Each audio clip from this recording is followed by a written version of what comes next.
E aí, minha gente, aqui é Vivian Amorim e tá começando mais um programa Arena Uninassal.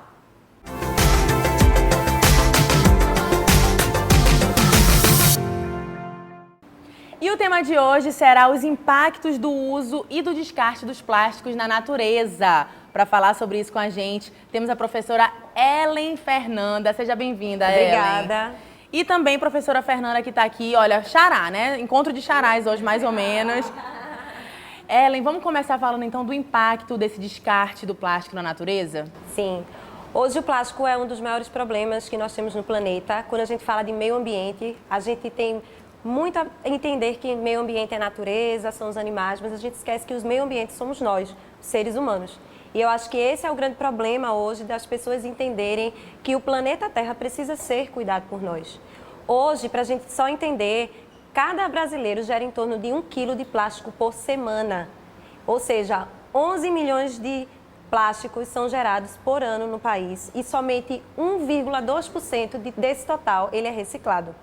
Então, hoje, nós temos que trabalhar essa temática, nós temos que falar sobre isso. O Brasil é o 4º maior gerador de plástico do mundo e nós precisamos começar a falar para as pessoas do problema que o plástico causa, dos impactos que esse plástico causa no planeta e o mal que tudo isso pode causar, não somente para o meio ambiente, animais e natureza, mas para nós, seres humanos.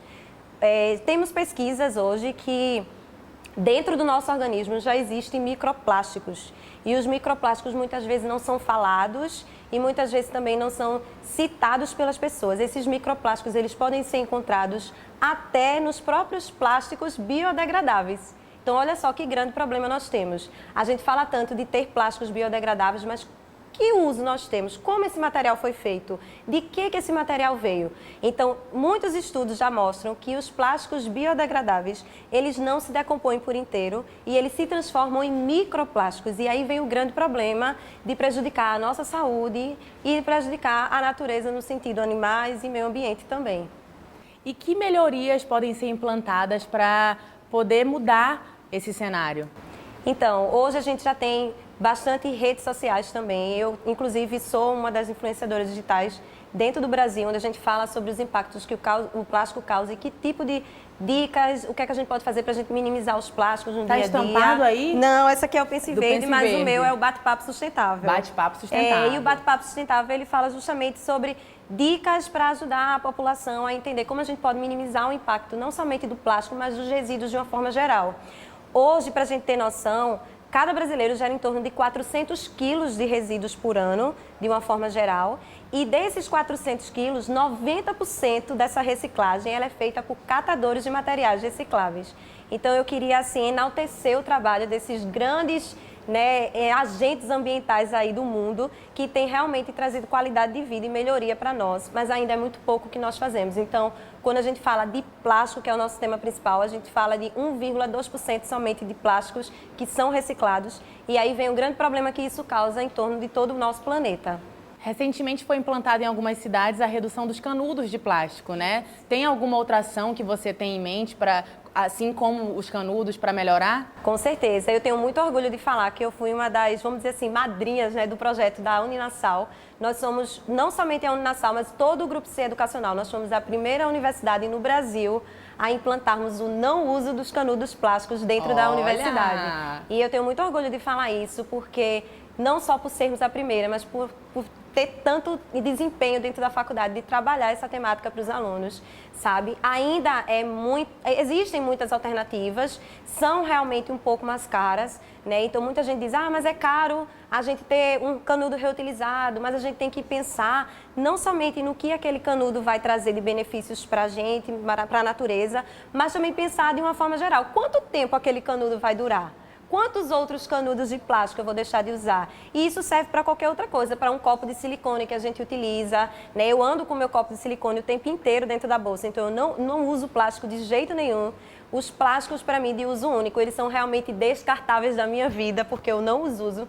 Então, assim, eu não uso garfo, eu não uso porque eu ando com tudo isso. Então, assim, eu tenho um estojinho com meus talheres, com meu canudo e tenho meu copo reutilizável. Então, para onde eu vou, eu estou carregando e eu tenho noção de quanto impacto bom eu já causei no planeta por causa disso.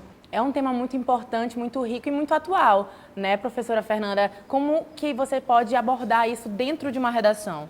É um tema bem atual, mas é um tema muito específico. Então, muitas vezes, o aluno ele está atualizado, mas é muito específico. Então, é bem importante pegar todos os dados que ela trouxe, porque são dados muito atuais, e a gente tentar fazer uma reflexão para trazer para uma redação um tipo de direcionamento que possa permitir que você não fuja ao tema. Como assim? Quando o tema for muito específico, você pode começar de uma contextualização maior. Por exemplo, é mais fácil contextualizar com a questão do lixo, ou com a questão ambiental, ou com a questão da colaboração social. É mais fácil partir disso para entrar na discussão mais específica, que é a questão do plástico. Então, primeiro ponto que é bem importante. Segundo ponto, que também é muito importante, é na linha de raciocínio do texto, como o tema é específico, quando ele é mais geral, é você quem decide sobre que linha de raciocínio trazer. Mas quando ele é muito específico, você tem que ter cuidado para não faltar repertório sociocultural. Então, você termina tendo que ter maturidade para lidar com todo tipo de tema.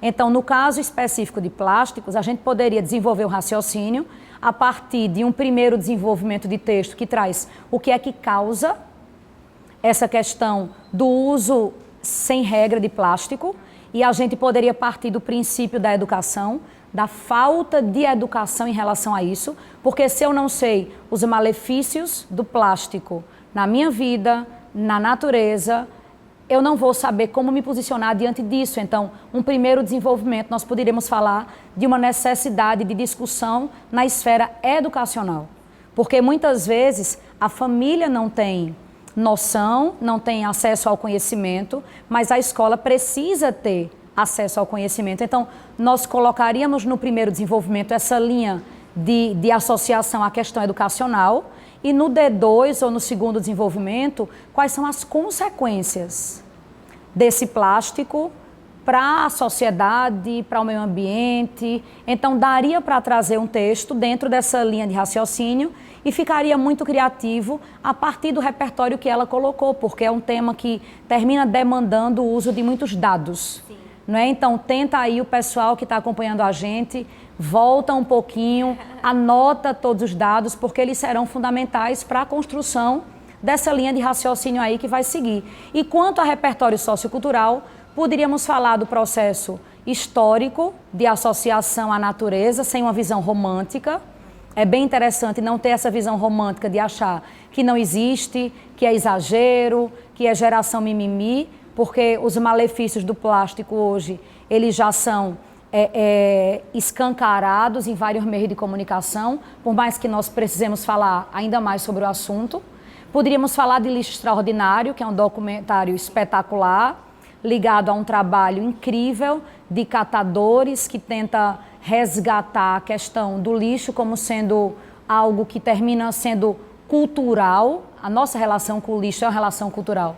A gente não tem educação para se discutir o que é que isso é capaz de gerar em todo o ecossistema, por exemplo. Então, Vicky Muniz, Lixo Extraordinário, eu ainda iria mais, eu iria para um hino nacional que contempla um país gigante pela própria natureza, e eu ainda brincaria dizendo que é fundamental chegar a uma época em que a gente não pode mais estar deitado eternamente em berço esplêndido. Olha que ideia, hein? Escreve isso aí, já anota aí no teu caderninho. Mas é porque é muito utópico quando a gente fala desses documentos que existem para exaltar um país que precisa na prática ser cuidado. Na verdade, não só um país, mas é uma questão global, só que a nossa falta de educação de qualidade termina nos distanciando ainda mais quando o assunto está ligado à nossa capacidade de produzir da maneira correta, né? Ou de usar da maneira correta. Então, a galera tem que pensar para poder conseguir escrever. Então, seu objetivo é uma dica, né? Agora a gente vai para aquela dica especial do dia para garantir o minuto da redação nota 1000. Uma dica bem importante é o cuidado com a letra. Se você escreve com a letra muito grande, você não vai conseguir investir no processo argumentativo. Se você escreve com a letra muito pequena, vai ficar ilegível para aquele corretor que recebe a redação digitalizada. Um outro ponto importante ainda sobre a questão da letra é a escolha da caneta. Parece uma coisa simples, besta, mas que quando somada a outras questões, termina facilitando a vida do candidato. Então, se você tem uma letra muito pequena, escolha uma caneta de escrita mais fina. Se tem uma letra um pouco maior, escolha uma caneta de escrita mais grossa para que facilite aí a vida. E um outro ponto também, a inicial maiúscula. Caso você opte por uma letra de forma, por exemplo, pode, só que a inicial maiúscula precisa ser maior do que a letra minúscula. Se eu estivesse dizendo isso há 10 anos, eu estaria somente apoiando a escrita com letra cursiva. Mas hoje, a letra bastão, a letra de forma, já pode estar na redação sim, contanto que ela seja diferenciada da letra minúscula. Então, vale a dica, é bem importante e o cuidado com cada detalhe é fundamental para a conclusão de um processo que seja massa. Dicas anotadas. Agora, para concluir, professora Ellen, quer fazer algum adendo, algum acréscimo? Eu queria falar sobre 2 pontos muito importantes. O primeiro, nós temos um Plano Nacional de Resíduos Sólidos, que é muito importante que as pessoas conheçam. Esse plano é acessível, as pessoas podem baixar. E esse plano fala que até 2014 nós não deveríamos mais ter lixões dentro dos municípios. E, pasme, nós ainda temos mais de 3 mil lixões no Brasil. Então, esse é um grande problema. E o último grande problema é que nós precisamos realmente pensar, é que dados dizem que até 2050 nós teremos mais plásticos do que animais, do que vida marinha dentro do mar e dos oceanos. Então a gente precisa repensar sobre esses 2 pontos e começar a refletir e cobrar também das pessoas o mal que isso causa para o nosso planeta. E dentro desse tema, é importante lembrar que a Uninassal acredita que pequenos gestos fazem a diferença sim, e por isso contribui com vários projetos de cidadania, como Bike Sem Barreiras, Circo Social. E se você quer se informar um pouco mais sobre esses projetos, é só acessar o link que está aparecendo aqui na sua tela. Obrigada, professora Ellen, por todo o conteúdo. Acho que foi muito enriquecedor para todo mundo. Compartilhem esse vídeo com todo mundo, mesmo que não esteja estudando. Sigam o Bate-Papo Sustentável também, que tem muita dica lá. Pronto, já segue lá também. Obrigada, professora Fernanda. Eu que agradeço, muito obrigada por mais uma semana. Estamos caminhando para o fim dessa temporada. Semana que vem é o último episódio, então, por favor, fiquem ligados e compartilhem aí todos os outros se vocês perderam ou se alguém aí não sabe desse projeto incrível para você tirar aquele 1000 na sua redação. Valeu e até a próxima!